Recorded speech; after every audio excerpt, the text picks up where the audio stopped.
Hello students, N के Mittal class में आपका स्वागत है। मेरा नाम निधि मित्तल है। आज का जो टॉपिक है आपका कॉन्ट्रैक्ट एक्ट सेकंड के तहत आज हम बात करने जा रहे हैं बेलमेंट के बारे में। तो पहले तो हम बेस क्लियर कर लें अपना कि आज हम आपको बताने क्या वाले हैं। हम यहाँ पर आज के टॉपिक में बेलमेंट के एसेंशियल एलिमेंट्स और बेलमेंट और हायर परचेज में क्या डिफरेंस होता है इनके बारे में बात करेंगे। तो चलिए फिर क्लास स्टार्ट करते हैं। सबसे पहले जब हम यहाँ पर बात करने जा रहे हैं बेलमेंट के बारे में, क्लियर है। इसको बहुत से स्टूडेंट हिंदी में भी करते हैं, हिंदी में कहते हैं इसे उपनिधान। बेलमेंट कॉन्ट्रैक्ट एक्ट के कौन से सेक्शन में डिफाइन करा गया है? एक बार डेफिनेशन रीड करो। A bailment is the delivery of goods by one person to another for some purpose upon a contract that they shall, when the purpose is accomplished, be written or otherwise disposed of according to the direction of person delivering them। चलो ठीक है। ए के पास एक cycle है, एक cycle का owner है ए इस साइकिल को बी को डिलीवर करता है। क्यों दे रहा है ए इस साइकिल को बी को? किसी पर्पस को कंप्लीट करने के लिए ही ए जो है वो एक साइकिल अपनी साइकिल बी को डिलीवर कर रहा है। जब वो पर्पस कंप्लीट हो जाएगा, आफ्टर कंप्लीट पर्पस, जब वो पर्पस कंप्लीट हो जाएगा बी वो साइकिल वापस कर देगा, बी वो साइकिल ए को रिटर्न कर देगा या फिर ए के डायरेक्शन पर। ए ने कह दिया भाई घर पे अगर मैं ना मिलूँ तो मेरी जो मदर है, मम्मी है, एक सेकंड दीजिएगा प्लीज़। हाँ, जो मेरी मदर है, जो मेरी मम्मी है, आप उनको जाकर यह वापस कर आइएगा। आप यहाँ पर उनको ये गुड्स यहाँ पर। तो बेलमेंट की अब जो डेफिनेशन आपके सामने लिख रही है, अब उसे रीड करना। और उससे पहले भी एक और चीज़ उससे पहले यहाँ पर नोट करवा दूँ। ये जो ए है वो कौन होगा? बेलर। वस्तु गुड्स जिसको दिया जा रहा है वो कौन होगा? बेली। क्लियर है? अब सुनो, bailment is the delivery of goods. पहला पॉइंट यहाँ पर ए क्या कर रहा है? डिलीवर कर रहा है गुड्स। किसे? By one person to another. By one person to another, bailor के द्वारा बेली को गुड्स डिलीवर किया जा रहा है।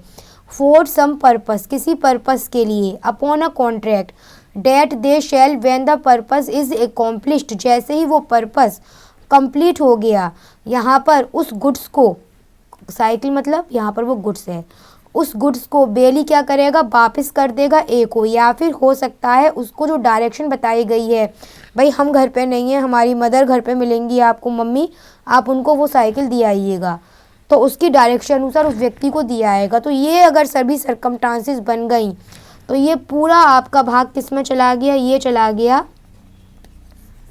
बेलमेंट में। एक बात याद रखिएगा, बेलमेंट में पोजीशन ट्रांसफ़र होता है। अच्छी तरह से लिख लो, कहीं पर नोट कर लो। बेलमेंट में क्या ट्रांसफ़र हो रहा है?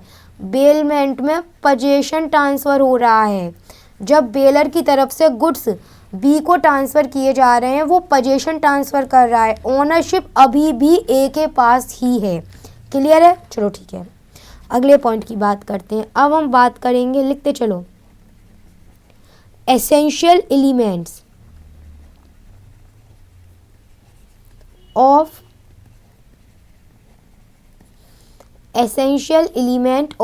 बेलमेंट की अब हम बात करेंगे। अब हम बात करेंगे बेलमेंट के मेन एसेंशियल क्या हैं। पहला एसेंशियल लिखो,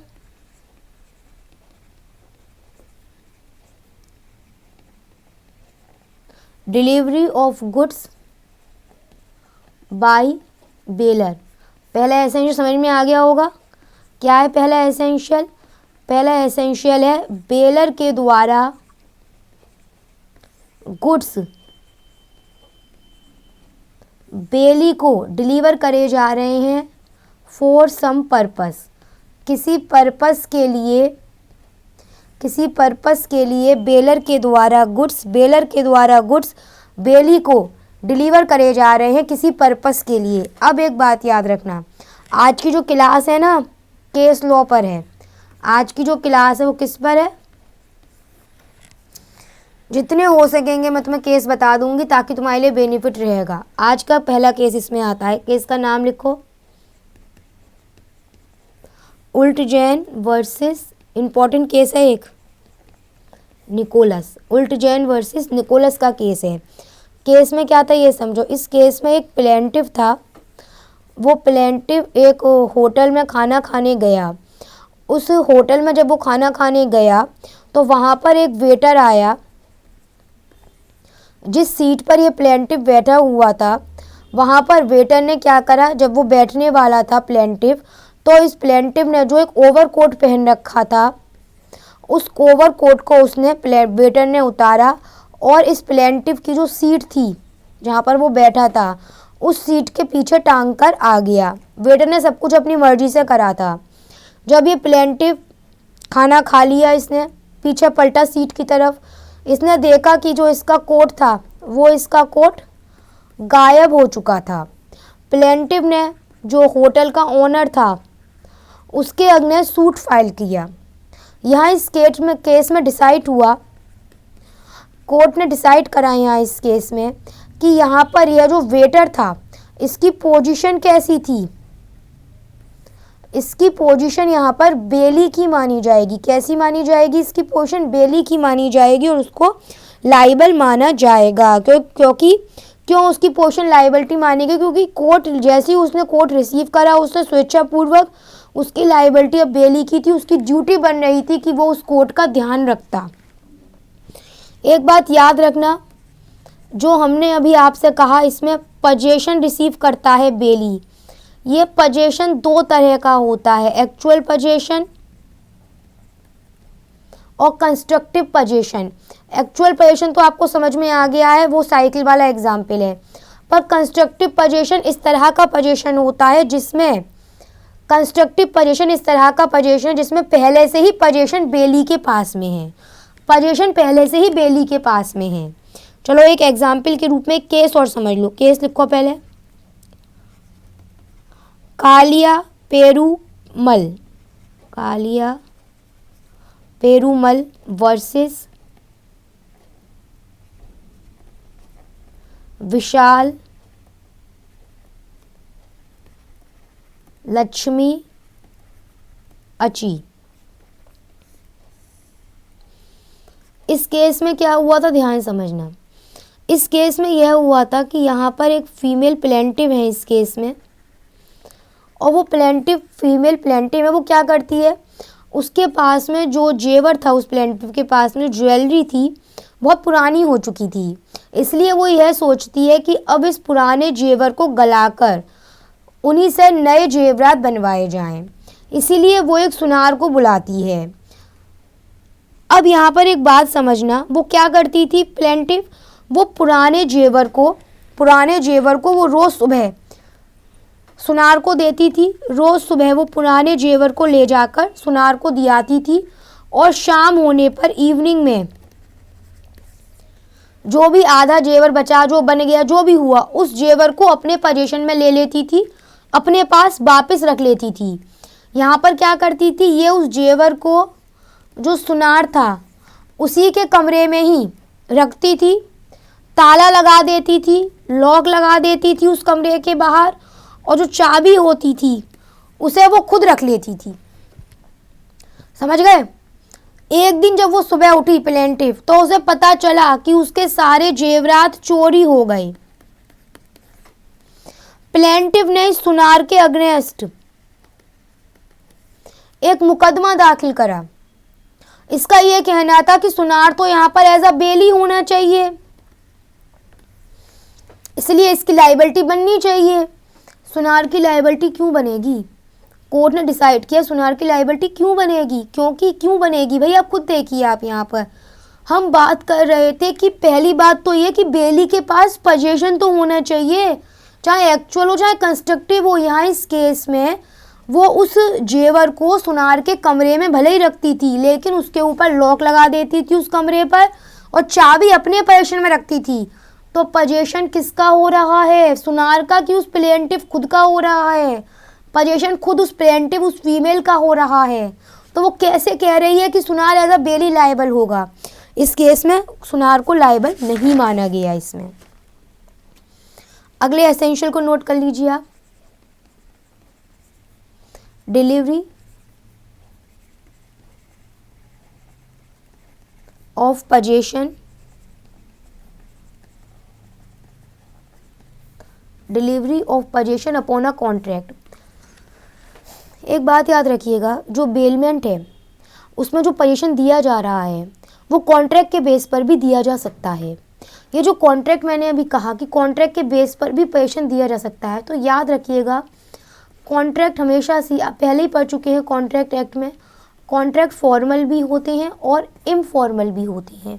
इसी के रिगार्डिंग एक केस आता है, लिख लो, जुबली मिल्स लिमिटेड वर्सेस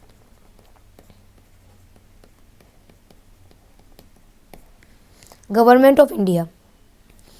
इस केस में क्या हुआ था, अब ये समझो। इस केस में यह हुआ था यहाँ पर कि रेल का जो डिब्बा था, जो प्लेंटिव था उसे एक रेल का डिब्बा चाहिए था ताकि वो अपना सामान पहुँचा सके, पर उसे वो रेल का डिब्बा उसको नहीं मिल पाया, जिसे आप बैगन कहते हैं, वो उसको अफोर्ड नहीं करवा पाया, उसको नहीं मिल पाया वो किसी वजह से। तब यहाँ पर रेलवे एडमिनिस्ट्रेशन ने, रेलवे प्रशासन ने उस प्लेंटिव को यह परमिशन दे दी कि वो प्लेंटिव जो रेलवे का प्लेटफॉर्म है उस प्लेटफॉर्म पर अपना सामान रख सकता है। अब इसका सामान क्या था प्लेंटिव का, रुई, रुई की गांठें जो थी वो इस प्लेंटिव का सामान था, रुई लेके जा रहा था ये। अब जब इस प्लेंटिव ने प्लेटफॉर्म पर रुई रख ली, रेलवे की तरफ से परमिशन इसे मिली तब इसने ऐसा किया, तो रेलवे ने, यानी कि रेलवे के पोजीशन में है अब वहाँ पर चीज़ें। क्या हुआ इस केस में, यह हुआ कि जब प्लेटफॉर्म पे से कोई ट्रेन निकली, उस ट्रेन के इंजन में से चिंगारी निकल रही थी, जो चिंगारी इस सारी रुई में लग गई, रुई जल गई। कोर्ट ने डिसाइड किया यहाँ पर कि जब रेलवे प्रशासन ने उस प्लेंटिव को रुई रखने की अनुमति दी है प्लेटफॉर्म पर, तो रेलवे प्रशासन अब वहाँ पर एक बेली की भूमिका अदा कर रहा है और उसकी वहाँ पर लायबिलिटी बनेगी, उस रेलवे प्रशासन की लायबिलिटी वहाँ बनेगी। एक और एसेंशियल समझ लो इसी के रिगार्डिंग, इसमें bailee bound to return goods या फिर dispose of according to the direction of bailor. ये तो समझ में आ गया होगा कि जब कोई गुड्स आपको बेलमेंट में दिया जा रहा है, जब कोई गुड्स अगर बेली को दिया जा रहा है, तो जैसे ही उस बेली का पर्पस कंप्लीट हो जाता है, यहाँ पर बेली उस गुड्स को बाउंड है, देखो क्या लिख रहा है, बाउंड है, उस गुड्स को वापस कर दे बेलर को ले जाकर, या फिर बेलर के अकॉर्डिंग, बेलर की डायरेक्शन पर जिस भी व्यक्ति को वापस करने के लिए कहा गया है उस व्यक्ति को वापस कर दे। बेली की ड्यूटी है। एक और केस समझ लो इसी के तहत, इसमें जगदीश चंद्र तीखा बनाम पंजाब नेशनल बैंक, ये केस हुआ था। इस केस में क्या हुआ था वो समझो। इस केस में यह था कि यहाँ पर जो एक व्यक्ति था, एक पर्सन, उसने एक जेवरात का बैग, एक व्यक्ति था, उसने एक जेवरात का जो बैग था वो उसने बैंक में जमा करवाया था। जब कोर्ट के सामने यह जेवरात का बैग आया तो पता चला कि इसमें जेवरात नहीं थी। यहाँ पर कोर्ट ने इस केस में डिसाइड करा कि यहाँ पर जो बैंक है उसका काम एक बेली के रूप में था, उसका ड्यूटी थी उस बैंक की कि उस वो जेवरात के बैंक की हिफाजत करती, क्योंकि परिस्थितियां पता चल रहा था कि उस बैंक में कोई डकैती नहीं हुई है, कोई आग नहीं लगी है, मतलब ऐसी सरकमस्टांसिस नहीं हुई हैं कि जेवरात का लॉस हो जाना उस बैंक के कंट्रोल में ना हो, ऐसी सरकमस्टांसिस अराइज नहीं हो रही हैं। जब वो बैग सामने आया कोर्ट के तो ये पाया गया कि जो ओरिजिनल कवर था उसका वो गायब था, उसके ऊपर सील टूटी हुई थी, बैंक का कवर लगा था। यहाँ पर बैंक को एज अ बेली के रूप में माना गया और कोर्ट द्वारा इस संबंध में डिसाइड करा गया कि बेलर के लीगल रिप्रेजेंटेटिव सोने के जेवरात की कीमत, जितना भी सोना था, जितना जेवरात था, उसकी कीमत तथा निर्णय की तिथि से, जब से डिसीजन हुआ है तब से उस पर जो भी ब्याज होगी उसे बैंक से प्राप्त करने के अधिकारी हैं। यहाँ पर इस केस में बैंक को एज अ बेली के रूप में माना गया है। अब हम बात करते हैं कि बेलमेंट और हायर परचेज के बीच में, हायर परचेज एग्रीमेंट के बीच में क्या डिफरेंस पाया जाता है। अब हम बात कर रहे हैं कि बेलमेंट और हायर परचेज के बीच में क्या डिफरेंस होता है। सबसे पहली बात तो याद रखना, बेलमेंट में क्या है। आप बेलमेंट में क्या कर रहे हैं, आप सामने वाले को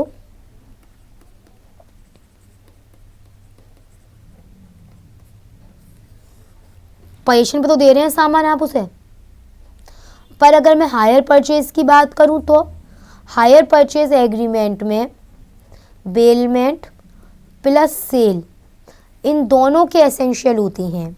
भाई बहुत सिंपल सी बात है, अगर ए है, भाई बहुत सिंपल सी बात है कि अगर ए है, उसके पास एक पियानो है, वो पियानो उसने बी को हायर परचेज पर दिया है, बात 5,000 रुपये में तय हुई है, 5 महीनों के लिए हर महीने बी ए को 1,000 रुपये इंस्टॉलमेंट में देगा। जिस दिन लास्ट इंस्टॉलमेंट होगी उसी दिन जैसे वो 1,000 रुपये पे करेगा वो सेल बन जाएगी। तो यहाँ इसमें अब समझना मेरी एक बात, यहाँ इस हायर परचेज के अंतर्गत, यहाँ इस हायर परचेज एग्रीमेंट के तहत इसमें बेलमेंट भी है, क्योंकि अभी उसे पियानो गुड्स जो है उसे एज अ बेलमेंट में दिया गया है, पर्पस पैसा ट्रांसफ़र करा गया है, और जैसे ही लास्ट इंस्टॉलमेंट फुलफिल हो जाएगा वो सेल बन जाएगा। आप ये कब कह सकते हैं कि जो एग्रीमेंट पार्टीज़ के बीच में है वो बेलमेंट है कि वो सेल है, ये आप कब कैसे तय कर सकती हैं।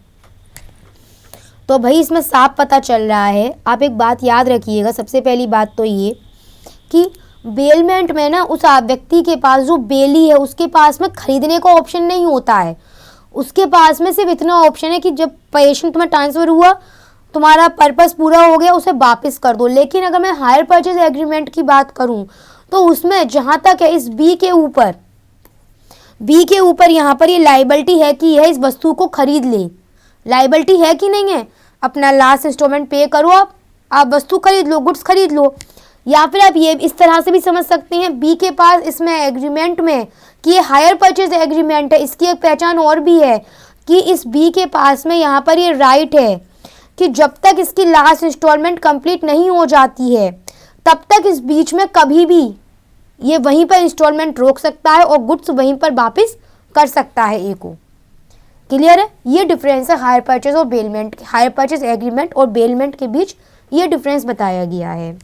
हाँ, तो चलिए फिर अपनी क्लास के संग कंप्लीट करते हैं। और एक बात और, कल शाम को भी 7 बजे आपको ये क्लास बेलमेंट का जो अगला लेक्चर होगा वो आपको मिल जाएगा, तो शाम को 7 बजे आ जाना क्लास अटेंड करने के लिए, लेक्चर मिल जाएगा आपको इसका, ठीक है।